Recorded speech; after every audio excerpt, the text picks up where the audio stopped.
Hey, good morning, Baltimore. This is Desmond Stenney from City Voters Live podcast, back to you with part three of our continuing coverage of the opioid crisis that's occurring here in Baltimore City. Today, in part three, we'll be joined once again in studio by the wonderful Kelly Gill from Love in the Trenches, and we will be covering recovery today. So stay with us, and we'll be right back after we pay some bills.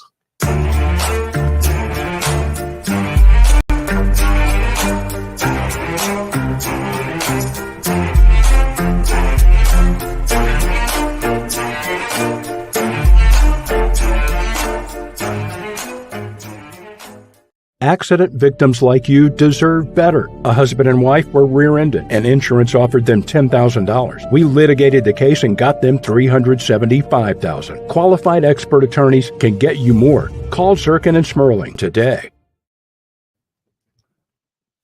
And thank you for being here today, Kelly. Once again, we're back here as we continue to cover the opioid crisis that we're experiencing here in Baltimore, where over 6,000 people have passed away from overdoses over the last 6 years. And we covered overdoses in part one, addiction in part two. And today we're going to be talking about recovery. It's good to be here with you again. Yeah, it's great to have these conversations, and like I said, I'm learning so much about this. And recovery is one of the, I guess, key components to how we might be able to get this epidemic under control a little bit more, because the more we know that the trauma and things of those types, the things of that nature, are major contributors to the addiction side of things, but to the extent that we can get those that are in the throes of addiction, successfully into recovery and then stay in recovery, that's where we will probably see a lot less of what we're seeing from the fentanyl overdoses or just the overdoses in general. We know that fentanyl is just one of those reasons that makes overdoses a lot more likely, and a lot more the numbers to go up so much. So today we're going to be talking about recovery. Great. It's an important topic, and I love that you started by mentioning trauma, because I think as we get into this, we'll find that getting to some of the root causes, what goes on for an individual, has a lot to do with how we treat and address recovery. And there is a growing belief that all recovery-based organizations should include, to some degree, trauma-informed care. Mm-hmm. And that makes a lot of sense. And I think that really plays to, if I don't know if all of you saw episode 2 or part 2 of this series, where it became, like I said, it became clear to me through our conversations that for such a long time, I had been focused on the substance, the drug, as being the problem. Right. So when you really start to look at this and you say, let's focus on the individual, then that's where you start to, that's where trauma and being knowledgeable in trauma-informed care and these things that you're talking about become really so important, because you're focused on the individual and the things that may have made the individual susceptible to becoming addicted, right? Well, and I'll jump right in there with, we need to talk about the recovery as it relates to treatment, mm-hmm. and all of the current models that are out there for treatment, and the whole for-profit side of it can, in some cases, work against the person and family suffering. Right. And we try really hard to vet the places that we may refer and the people that we refer to work individually with families that are supporting someone with SUD, because that industry has unfortunately kind of given itself a black eye. There are more than a few bad actors there. So the whole for-profit situation creates a problem when we know we're dealing with what is considered by the National Institute of Health a chronic disease, like autoimmune. Of course. Don't need ongoing treatment. then we need to understand what that means. And so we start right away with the anti-shaming language. Relapse, as it is seen now in the industry, is often failure. And we make a mistake requesting that perfect be the enemy of good. Right. And I want to go back a little bit, because I know we're starting to touch on part 4, which is policy, the policy and leadership that we feel has impacted, what's going on here with the 6,000 overdose deaths. From the program side, as you started to talk about the for-profit nature. Well, today we want to focus on what should recovery look like? And I mean that from a program side. How do families identify? What you started to really allude to is that there are obviously good actors and bad actors in every industry, right? And now that recovery has these for-profit elements and things like that. What we want to understand is how should recovery look, and how do you vet programs to make sure? And then the other side of that is how the family and the loved ones can support the person suffering and from that's where we substance come in. use. That's where Love in the Because we're Trenches really comes not in. about the Right. the individual as we are supporting the parents and siblings. Of course. And as far as the vetting and familiarity with a process, that would be my co-founder, Shawn Nocher, who will be joining us today. He'll be joining us today. Right. Has really done the deep dive there. But when it comes to what recovery should look like in terms of the family. Well, let's focus on the program, right? Okay. At this point, and I say that because the first show that we did on this topic of the opioid crisis, I was lucky enough and fortunate enough to be joined by the president of the Washington Hill Association down in Southeast Baltimore, Maggie Fitzsimmons, and she discussed, and it wasn't in the same context that we're discussing it today, but what I learned from that discussion is the kind of the for-profit developments that are taking place in this space, which really sparked me to kind of dig a little deeper, and that's where you and I were introduced. Now, when it comes to, we know that fentanyl makes it very, very, very easy for someone to overdose. Yeah. We know that addiction, there's, like, as you've mentioned multiple times, there's no one size fits all, but we know what some of the major contributing factors are. We do. Right. And unfortunately, Baltimore, when it comes to trauma, is a place where a lot of it occurs. When that can be whether or not you are you are surviving the loved one of a victim of violence, or whether you are, someone that was part of, Cheltenham or Hickey.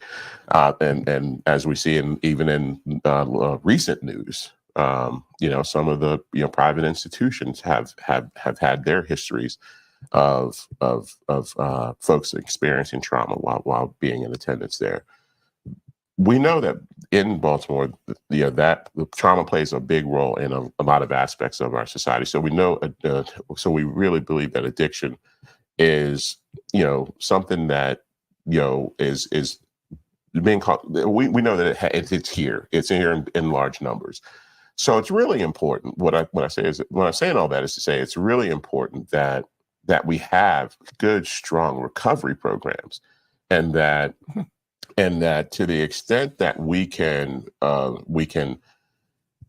provide a really strong recovery infrastructure, I think we could have it could be impactful as far as reducing the numbers that we find, in as far as the overdoses that occur, right?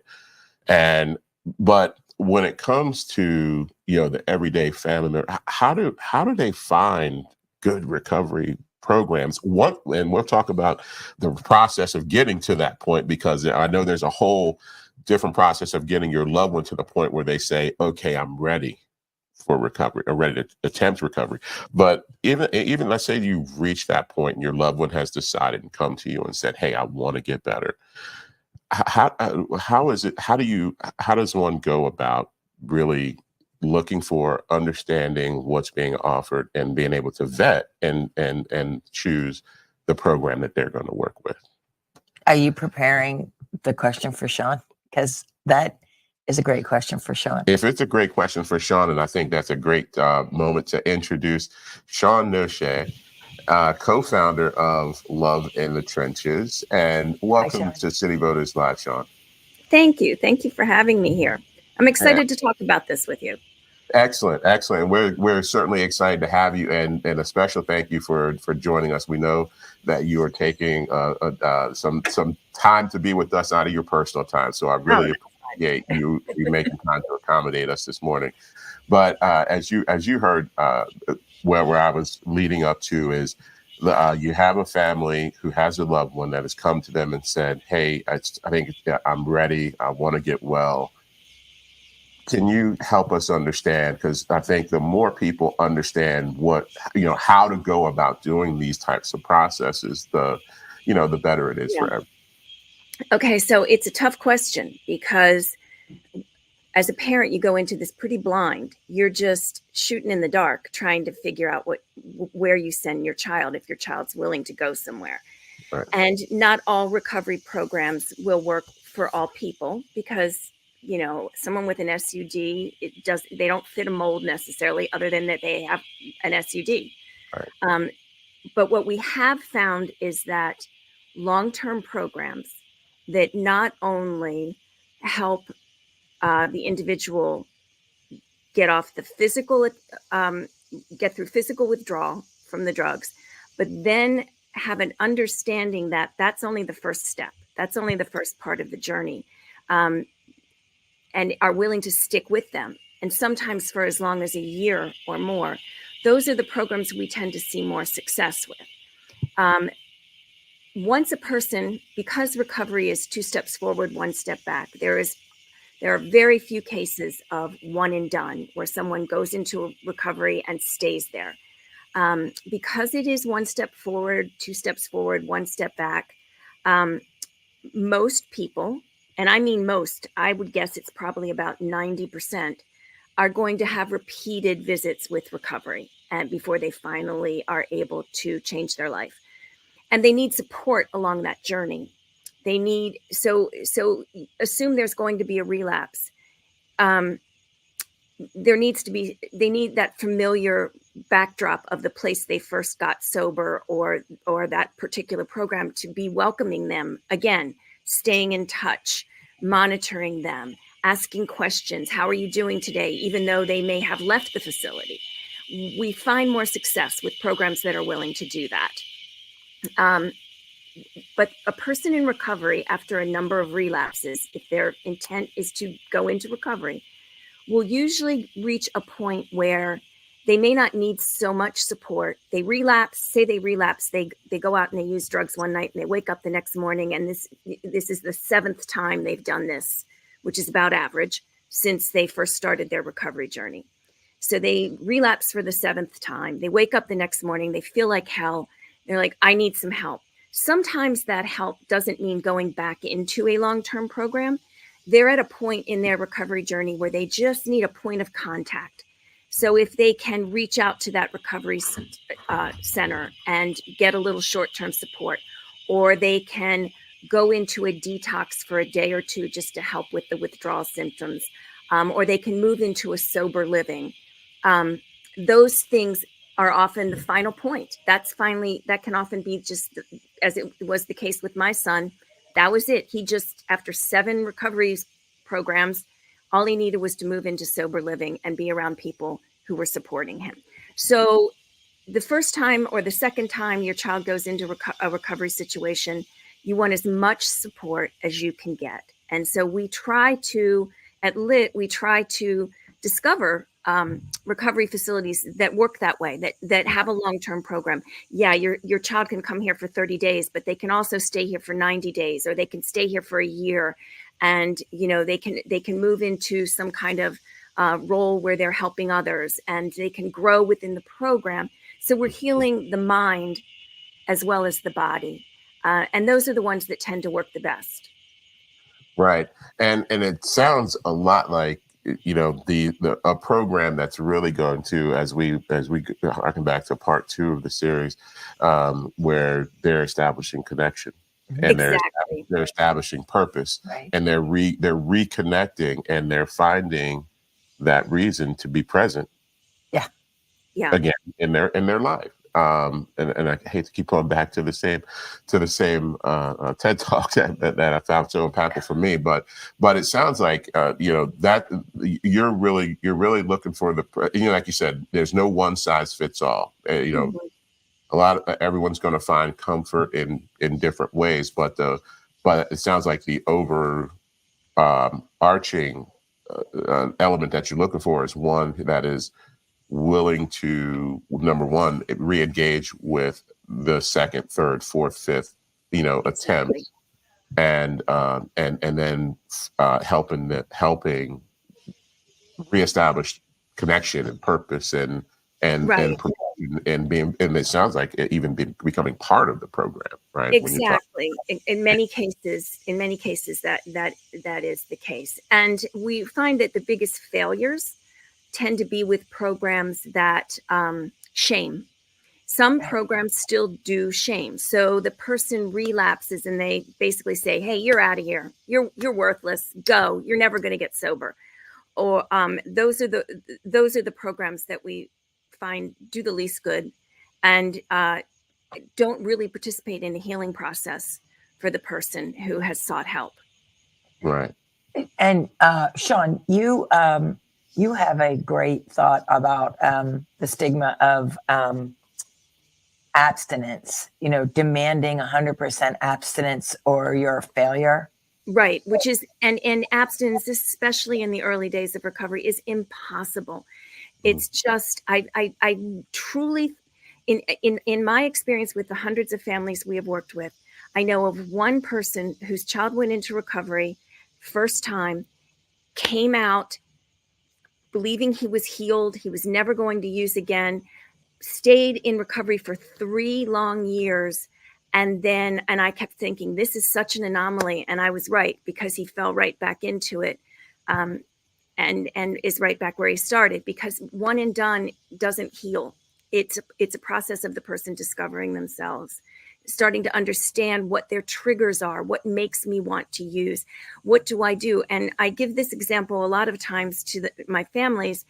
We see that people who are in long-term recovery have strategies for coping when things get difficult. My son, for instance, especially in the first few years of his recovery, he joined a 24-hour gym, because when the urge would hit him in the middle of the night, he could go to the gym and burn that off. And that was his coping strategy. He learned to recognize his triggers, and then he learned what he could do about them. That didn't happen in his first few days of recovery. He didn't know that when he came out of his first 30-day program. It was something he had to learn about himself. Which really highlights the flaw of the 30-day model that gives the false impression that someone can get fully recovered in 30 days, and then the rest is just maintenance. And I love what Kelly said about this, comparing this to an autoimmune disease. We tend to compare it to diabetes for some reason, but an autoimmune disease makes more sense. It is chronic. It is relapsing. You don't know when it's going to hit you. People in recovery don't know what their trigger is going to be until they learn their triggers. Just like a person with an autoimmune illness may learn to avoid a certain food, or stress, or those kinds of things. So I think that's a great comparison. Right. No, that makes a lot of sense, rather than something that needs persistent attention all of the time, such as a blood sugar and Right. Yeah, we have to really address, and I know this will fall into policy, and maybe Shawn will come back for that. We have to address the model for recovery as it's seen sort of stereotypically by our society, because And there is, I know that is not working yeah. for the vast majority. So is the 30, what do they hope to accomplish in 30 days? I would imagine it's Well, just addressing the physical dependency. they hope to create a pattern of going to AA or NA meetings, starting to establish a community. But there are many rules that are thrown at people as they go into recovery. The first time they go into recovery, a lot of it is stay away from your old friends. Well, when you're feeling really isolated and alone, that becomes especially hard. It's really hard to do. And you haven't yet made your new connections. So that's really difficult. So the first 30 days are pretty much spent as sort of establishing rules that the person who has this disease is having a really hard time wrapping their brain around. And they haven't shed themselves of the shame. And there's usually, almost always, quite a bit of shame just wrapped up in what their behavior has been like, their own behavior. I know a lot of kids are having a lot of trouble. I say kids, I mean, some of these people are, of course, 50 years old, but they have a lot of shame about what they did to their mother or what they did to their brother or sister with their illness. And 30 days isn't long enough to heal that. It's a great start, but it isn't long enough to heal that. Right. So if I'm, are those rules or something that like they're, when you go into a recovery program, are they presenting you with what their operation, like with their rules and Yeah. so looking at one, length of program and willingness to re-engage throughout the successive attempts at recovery, and looking at what they may establish as ground rules for being a part of those are two ways to evaluate the recovery program for the person, for someone looking. Exactly. And I can say that, there are one or two programs that I believe should be models for programs around the world. I mean, they're just incredible. And they have a lot of components to them. There is, of course, the detox phase, which can be anywhere from 3 to 10 days, depending on what drugs the person is using and how long they've been using them.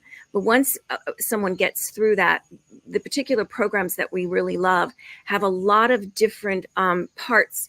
They include intensive exercise because that helps with the, it helps tamp down the brain afterwards. It helps. Well, let me preface that. Part of what happens in addiction is the body is no longer able to regulate its own mood. The brain can no longer regulate its own mood. It has been dependent upon chemicals to do that. Whether you're going up or down, you've been using chemicals and you no longer have the ability to regulate your own mood. So it is very natural when you withdraw from the substances to sink into depression. Sometimes there's a period of elation and then one sinks into depression, very serious depression. And you kind of, the idea being that, hey, I'm not using any drugs and I'm still miserable. So a program that understands that and can explain to the people who are there that this is how your brain is working. This is how your brain is sabotaging you. Just explaining that is really helpful. So one of the programs we love does a lot of brain work with its residents, explaining how their brain is working against them. It talks about things like, it explains things like PAWS, post-acute withdrawal syndrome, which is a kind of depression that comes to most people in recovery. But then they also go further. They have intensive team building exercises that help pump the adrenaline and kickstart the brain into starting to be able to control its own mood. They have writing classes. They have leadership goals for everyone. And it's a very positive reinforcement the whole time. There's no shame. This particular program is very anti-shame. Its message is pretty much, yeah, you really screwed up, but hey, you screwed up because you have an illness. Here's how you step forward. So, and then this program continues to follow them even after they leave the program, and they can stay in the program for over a year. So those kinds of programs are so nurturing and supporting, and the person who is part of that program has an opportunity to heal and grow, begin to understand themselves. They learn how exercise, which is crucial, really helps them. So those are the kinds of programs that are outstanding. and are backed up by research that's going on at Harvard about what addiction is all about. And I'd like to see more of those. And the more old-fashioned programs that are more along the lines of, come into our program. We're going to give you the rules. You're going to stay for 30 days, follow the rules, make your bed, come to the meeting. Those things are just bumpers around them. Am I laughing? Am I talking too much? No. You are speaking our language. You are every note. From what I've learned so far, you got to understand, I've come into this just as a citizen who was completely concerned about and horrified by the number that was released in that in that report. So the level of, just the amount of information I've tried to soak in over the last 7 weeks, and you were just coming in and like basically, I told you, everything that So here's what I set out to do today for the citizens of Baltimore. I was hoping to be able to at least give them 2 or 3 things to look for, because we all know someone that's in the throes of addiction. We all love someone that's in the throes of addiction. We all are. Every one of us. It doesn't matter who you are. You know someone in the throes of addiction. What you don't know you don't know how to help them, right? And that's what this series is been about, is trying to help people understand how to be most helpful. And I'm learning in the process. Yeah. So with that, what we do at LIT is work on the parents and the families and the support system. And we give them language and tools. And now I understand your program so much more. Well, and even in the grief groups, it's not over when you lose your child. You're a messenger now. Right. So how they learn to speak about giving hope and recovery to other families, and how to take that experience and talk about the experience of having or loving someone with SUD in a shame-free, blame-free, loving voice is what we're about. I love it. So for the folks who may be watching this, we all know someone that's in the throes of addiction and possibly candidates for soon-to-be recovery.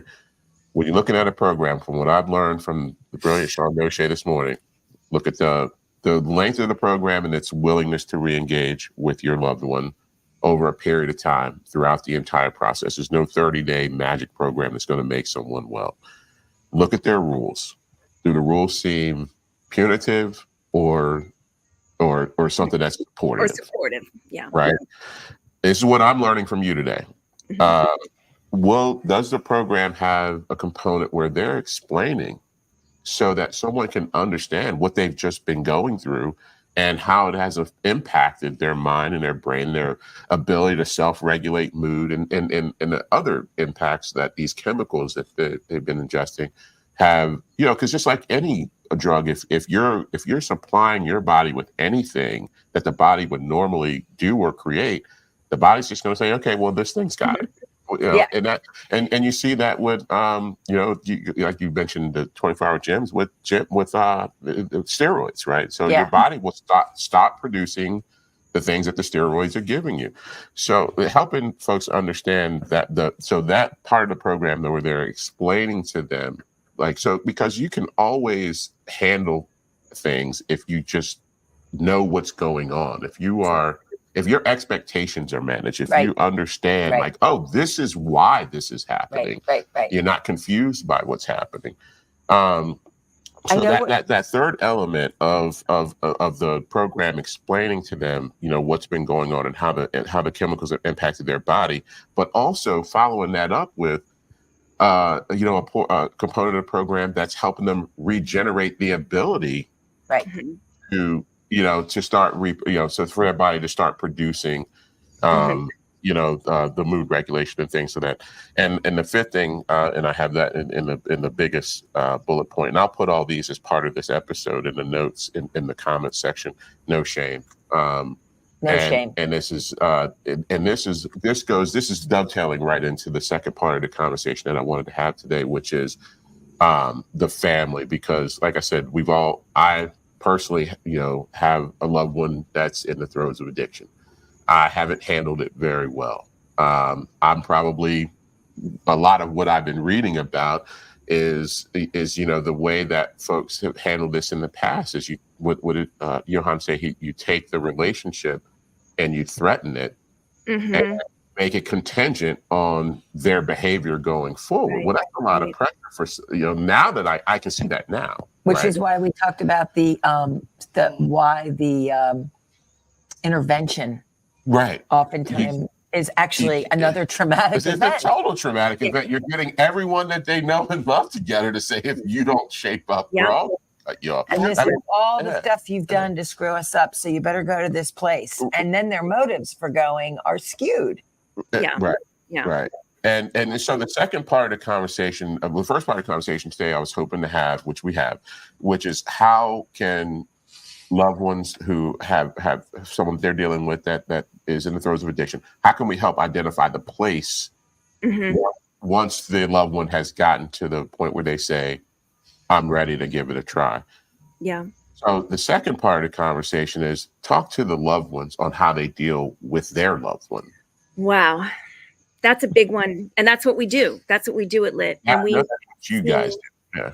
we have seen amazing growth among our parents in our groups. There's a lot that the parent doesn't understand. I mean, if there's no reason anyone would know anything about this unless they're in it and they've been through it. So you're going in blind. I mean, most of us had no idea. I hear this all the time. No idea my child was an addict until it got really bad. So they come in and the parents feeling a lot of shame, a lot of guilt, wants to know what caused it, wants to know how to cure it, all of these things that they can't do. They simply can't. And they're hurt. They're incredibly hurt. I was incredibly hurt by what my son did to me. I now understand clearly that it was shaming him terribly. He was terribly upset about what he was doing to us, but he could not stop. His mind was focused on feeding himself drugs. It had to be. It was a survival mechanism. And trying to make him choose between me and his drugs was never going to work. It was never going to work.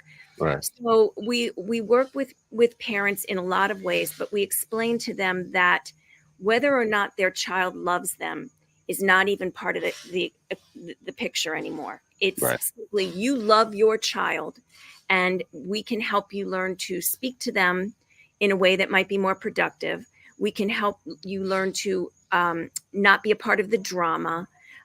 We can help you learn to condense your message. And I think that's the biggest thing.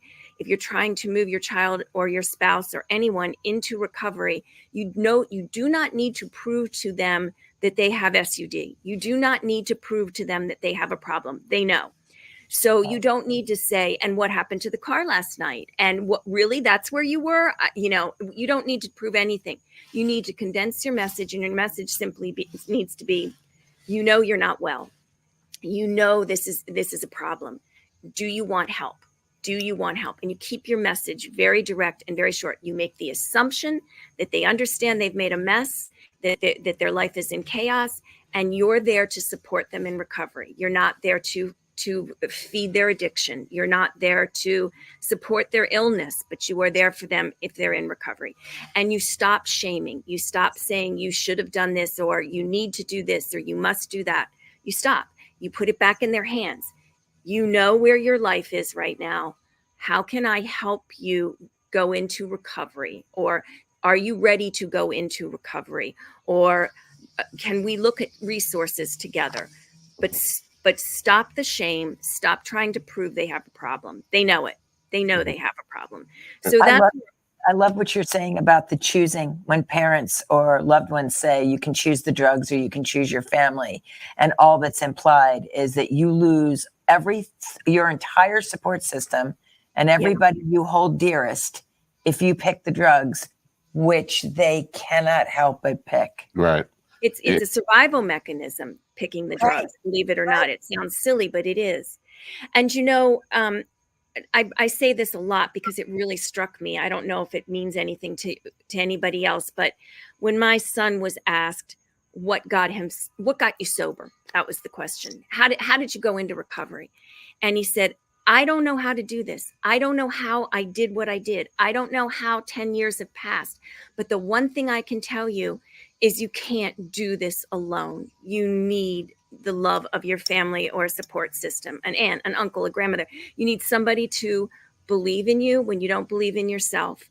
And it doesn't mean you won't take advantage of them when you're active in this illness, but you can't do this alone. And that's we're finding that. We're really seeing that. The love is unconditional. Yeah, and I'm trying to, just for me personally, I'm being selfish here. I'm trying to find where that line is between, making sure that you're being present and supportive and enabling, right? Because that's the thing. That's a great question. I've always, and I've always been, how do I do anything without feeling like the enabler? Right. So the first thing you do is you remember that there are no rules, because sometimes the rules get in the way. Yeah. So every case is different. So the old theory of tough love, don't talk to them, don't let them in your home, don't do this, don't do that. Maybe in some cases that works in some ways or is necessary. What I try and talk to parents about, I say, this is about boundaries, and the boundaries are to protect you. The boundaries are not to move your child for the purpose of moving your child into recovery. And I'm talking about children, but I think it also works with spouses or parents. Yeah, you cannot use those boundaries as bargaining chips. It won't work. So the parent who says to the kid, I know you used last night, so I'm taking the car away, is a little bit different from the parent who says, you can't use my car because right now, even though you claim you are not high, I am not trusting you. I'm not trusting you right now because of where we are with this illness. I am afraid for you if you should take my car. I am protecting myself and the rest of the world by saying you may not have my car. So it's not a punishment. It is a common sense decision. Right. So the parent who, I had many times when I made my son leave the home. You may not use in my house. You must leave. He had nowhere to go. But there was one point where I did that, and he came back and he was a wreck. He was sobbing, begging me, please let me come back. I have nowhere to go. And the old school part of me was saying, no, I have to hold my ground. He just needs to go. He just needs to go. He can't be here. The mom in me was listening to him, and he was saying, I don't want to be this way. I don't want to be this. I need you. And I'm like, he really wants recovery. He screwed up yesterday. I'm bringing him back. It was the smartest thing I ever did. I brought him back, and he sobbed, and he was, back in recovery again. It was not the moment to reject him. And you have to read each of those moments as they hit you. There's no one rule. There are probably many cases where parents have to say, no, you're not safe. I have a 10-year-old in the house, and you get violent, and you can't come in. And that's appropriate. So you have to take it moment by moment, understand that your emotions are going to be very wrapped up in it, but it's about a personal boundary to protect yourself rather than to punish or coerce the individual into recovery. Right. Does that make sense? It makes absolute perfect sense, right? And because the intent of your behavior, you're defining what the intent of the behavior should be. It should be to set your personal boundary, not to be punitive or on the topic of recovery and the places where we go for recovery, remembering that point that it's individual. Every family, every situation is different. Right. And if you have been physically threatening harm or possess a weapon or been violent, there's a much greater reason there than to maybe reconsider letting that child in. And I remember someone shaming me who said, I heard you say you pay for your son's cell phone. He was in another state far away. And I said, I do. And she said, well, I hope you know your kid buys drugs with that. And, that's on you. And I said, oh, I'm sure he does. Like, I'm absolutely sure he uses it for that. And, right. His link to recovery, his, sponsor, his family, his parents, his employment, his best friends, the group, the athletic group he belonged to. And I have every right to decide whose phone bill I pay for and whose I don't. That was the greatest thing I could have done, was keep that lifeline right. to who he loved, because people suffering from SUD suffer from the unbearable weight of shame, and parents suffer from the unbearable weight of powerlessness. Right. So we do what we can. Yeah. And for it our wasn't, family. I don't feel like it was the right thing to do for anyone to judge you for the decision that you made. No, right. That's exactly right. Yeah. Right. Don't even judge, even if you're a parent with a child struggling and you're judging another parent who's struggling and doing it differently than you are. You cannot judge. Because everyone's situation is different. Well, and that takes it right back to the beginning, because you don't know what someone's trauma was. Right. You don't know what someone's learning situation was. You don't know what these factors are so individual to each human being. Mm-hmm. How can you judge another person when you don't know the child's history? And I love the idea. I love the advice here is, there's no one size fits all, which is one of the first things I heard you say when we came into our conversations about this. But what we all can do is set some general ground rules, or ground, if they're not rules, they're things that are just good habits, which is guidelines. Guidelines. There. Thank you.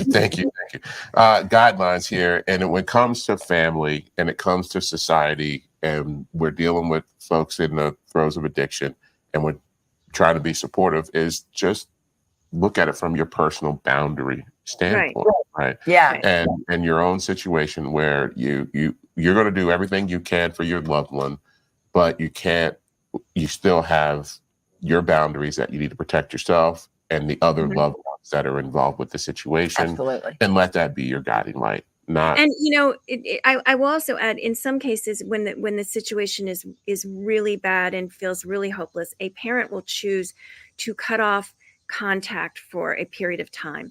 Of course. Often that's a healthy move for them. It needs to be done, and usually it doesn't last too long. They can gather their strength. The parent can start to heal a little bit and then initiate contact again. So there are no hard and fast rules for anyone in this. Yeah. Fantastic. Well, I'll tell you what, this has been as each of these parts of this series has tried. Yeah, you're worth the price of admission, Shawn. And we certainly would love to have you back. Sure. We need her for the policy talk. For the policy talk, we've got, and that's going to be a really, for those that are paying attention to these episodes, I think part 4 is going to be the longest episode. So get ready for probably an hour and a half at least on that, because we've got some great programs that have been spawned out of good policy, and we're going to be exploring those. We've got the impact on community of some of the bad policy. We're bringing Maggie Fitzsimmons back to talk about what's going on in the city, and how a lot of the residential properties are now being purchased by these nonprofit recovery programs that are just busing people in and make money and make a lot of money on relapse. That their entire model is based on relapse. Not all of them. I want to say lit does not begin to say that all of them do, but we really need to put in place some stopgap measures to make sure. Well, the problem is that the opposite has happened. The lid's been taken off at the state level on some of this stuff. And we don't want to. It's a great preview for part 4, but it is, and obviously we were leading up to that with the first 3 parts, is to really talk about how the policy and leadership has impacted what's going on and what's happening here in Baltimore. But this part has been way more than what I had even hoped it would be. And hopefully what it does is helps people understand how to evaluate programs for recovery, but also how to interact with their loved ones that they have that are in the throes of SUD. Can I just add real quickly, because I don't want people to feel hopeless about some of this. Mm-hmm. Programs are expensive, and insurance doesn't always cover everything, even if you have it.